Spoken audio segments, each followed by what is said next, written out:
the representation of square root of 2 and square root of 3 on number line.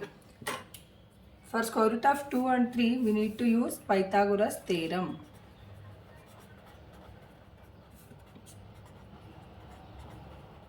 In Pythagoras theorem, right angle triangle should be, and you can name it as ABC.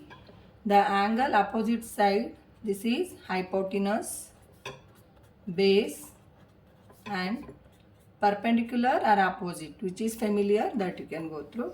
So according to Pythagoras theorem, hypotenuse square is equal to base square plus perpendicular square.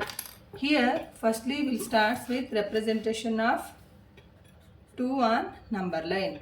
Square root of 2, we can take it as a 1 plus 1.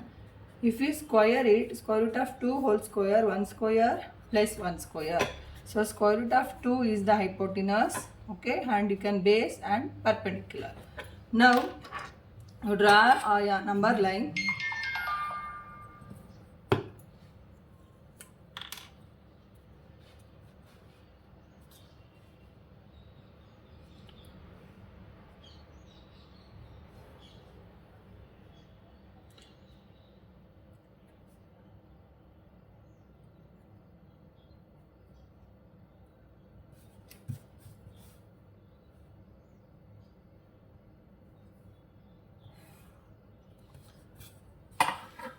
Draw number line. Before that, for 1 unit means I took 2 centimeter, because if it is 1 centimeter, its visibility is less, that is why. And you can call it as a B, C, D.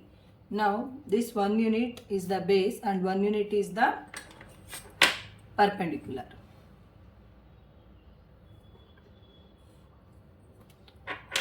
Join AB. Sorry, you can call it as AB. CD I wrote now, you can call it as O only. This OA is represents square root of 2 on a number line. So measure this distance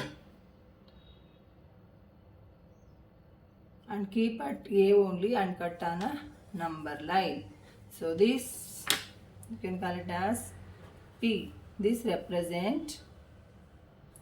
P represents square root of 2 on number line.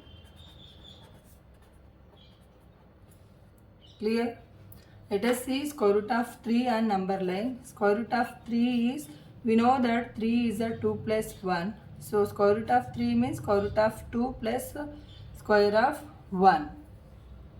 So here is the base and it is the perpendicular.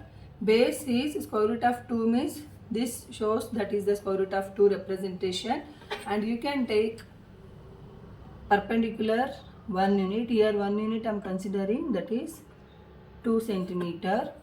Join that point to A. You can name them OPQ, okay, and it shows the representation of square root of 3, but on the number line means we need to measure it and cut on a number line. It will cut in front of that only. So this is, you can call it as OPQR. It shows the square root of 3 on number line. Clear?